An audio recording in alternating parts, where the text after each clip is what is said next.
Hey everybody, this is Spoonie, and it's time for another update on the KSA journey. It's now been 2 months since the game was revealed, and if you don't know already, Kitten Space Agency is a game that is meant to be the spiritual successor to the Kerbal after Kerbal Space Program 2 was disastrously launched into early access and then abandoned by its developers just 1 year later. The studio that was working on Kerbal Space Program 2 has since been closed down, and the game sold off to an unknown buyer. Intercept Games, along with the intellectual property of Kerbal Space Program, was part of a larger publishing company called Private Division. Private Division was a publishing company owned by Take-Two that was home to Take-Two's smaller, what they would consider indie projects. Private Division has since been sold to an undisclosed buyer, for an undisclosed amount of money. And it has been confirmed that this sale does include the IP of Kerbal Space Program 2. There's been no comments to indicate who may have purchased Kerbal Space Program 2 along with several other titles under the Private Division label, but it has been confirmed by Take-Two that Intercept Games was officially closed. Now, I sort of thought we might eventually learn who purchased Kerbal Space Program 2, but they have remained silent and there has been no updates at all on the game. Shockingly, the game is still for sale on the Steam storefront and at full price. The game did not receive any price reductions during the winter or autumn sale either, so whoever owns it is probably not actively working on the title. But luckily for us, we didn't have to wait long before a new space exploration game was announced, tentatively called Kitten Space Agency. If this is the first you are hearing about Kitten Space Agency, you're not alone. As I mentioned, the game was only announced about 2 months ago, so a lot of the information that we have is limited, and everything is subject to change, even the title. For a quick recap on the December update, we went over some of the updated visuals that have been worked on and got to see some stunning pictures courtesy of BlackRack, who is well known for creating some amazing visual mods for the original Kerbal Space Program. He also briefly was employed by Intercept Games working on Kerbal Space Program 2 before that studio was closed down. BlackRack, along with several other members of the Kerbal Space Program and Kerbal Space Program 2 teams, are now working on Kitten Space Agency, including Harvester, at least in some capacity. We also got our first glimpses at the buttery smooth transitions from orbit to surface terrain utilizing a style of mesh generation the developers are calling spherical billboards, which pre-renders meshes and swaps them out rather than rendering them in real time as you approach a planet or a moon. This process saves CPU-GPU cycles and dramatically increases FPS and eliminates lag and stuttering as you approach an orbital body, especially on machines that aren't brand new. December also brought us our first glimpse at what to expect in terms of hardware, as BlackRack revealed he is testing his work on a 2080 Super at 1440p and still receiving an FPS of 850 around the moon of Titan. I would not expect to be getting 850 FPS when the game is fully released, but it's still a very good omen that even older machines won't struggle to run this game.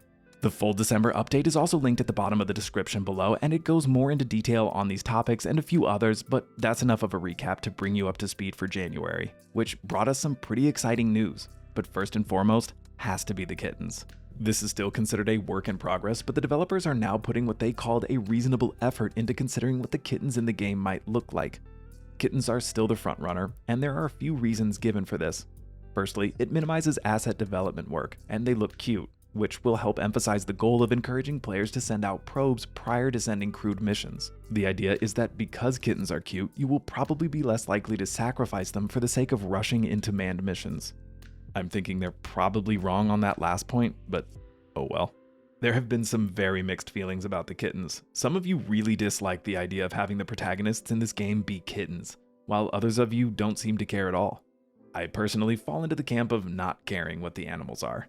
To me, it really makes little difference. And as the developers have stated, everything in the game is moddable and being built to be customizable, so if you don't like that it's kittens, I'm willing to bet that there will be multiple mods to allow you to make it whatever animal you prefer. I'm also wondering if the developers themselves will eventually include the option of having different animals. I don't feel like it would be too much work to simply swap out the skins, but we'll see. And I personally like the little touches here, like the fish on the spacesuit or the paw prints on the flag. It adds some levity to an otherwise very concrete game as you calculate delta V. After all, Kerbals were basically frogs and also had giant heads and over-the-top reactions with comically inept attitudes towards space exploration. Especially if you ever read the part descriptions in Kerbal Space Program. Parts were often lids from a trash can with a 9-volt battery taped to it. So whether it's anthropomorphic frogs or cats, badgers, or anything else, I think the game will be a success as long as the core loop is enjoyable. Moving on, we have seen some new images and videos of the clouds BlackRack is working on being implemented even further on some of the planets. This is also still a work in progress, but honestly, even if this is what the finished product looked like, I'm impressed. This looks absolutely great. So if there's more to come, I'm really excited to see what the final product looks like.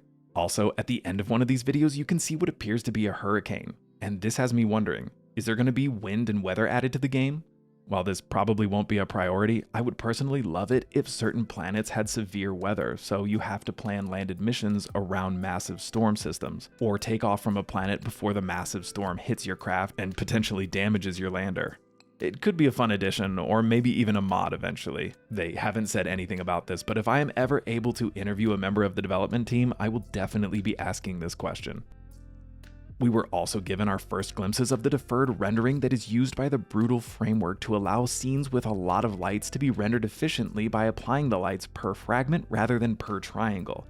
This is possible because the Brutal framework is a framework rather than a game engine. The engineers working with the Brutal framework are not bound by the limitations of working within a game scene, where all things are subject to the same set of parameters. This also allows the developers to use what is called instantiable physics, where each craft, planet, and moon can be subject to different laws of physics in their own instance, allowing players to very quickly move from the editor to an orbital ship or a ship around some distant moon. Everything is still in the same world, but it is not being influenced by everything everywhere all the time.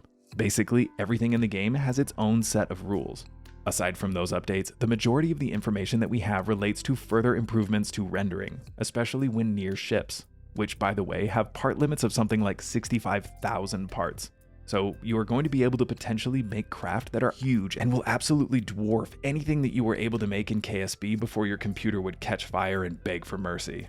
With a limit like 65,000 parts, the number of parts your ship can handle is essentially limitless. Most people will never make a craft of that size, although I'm sure there are plenty of people who are going to try, and I include myself in that group.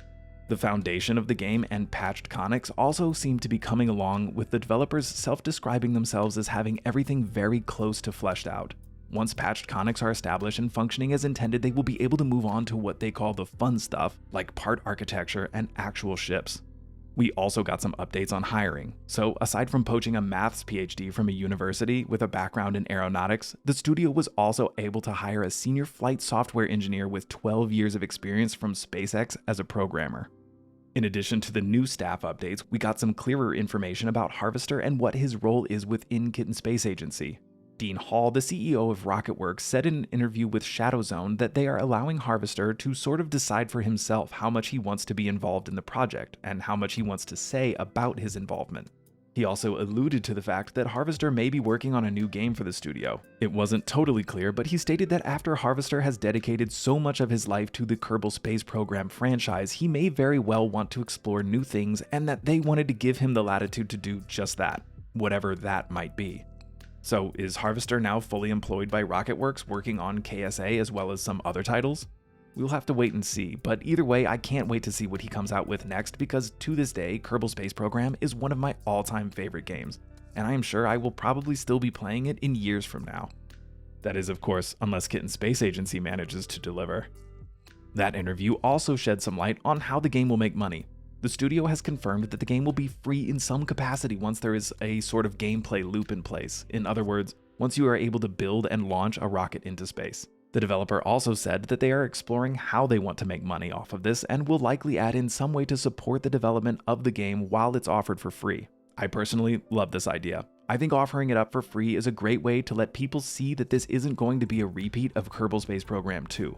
Hopefully. And if it's living up to expectations, I imagine there are plenty of people out there who would be willing to support the development in some way. The developers do make enough money off of the sales of their other games currently to support the development moving forward, so running out of funding is not an immediate concern. And one great way to support the development of this game is to purchase the other titles offered by this studio like Stationeers and Icarus.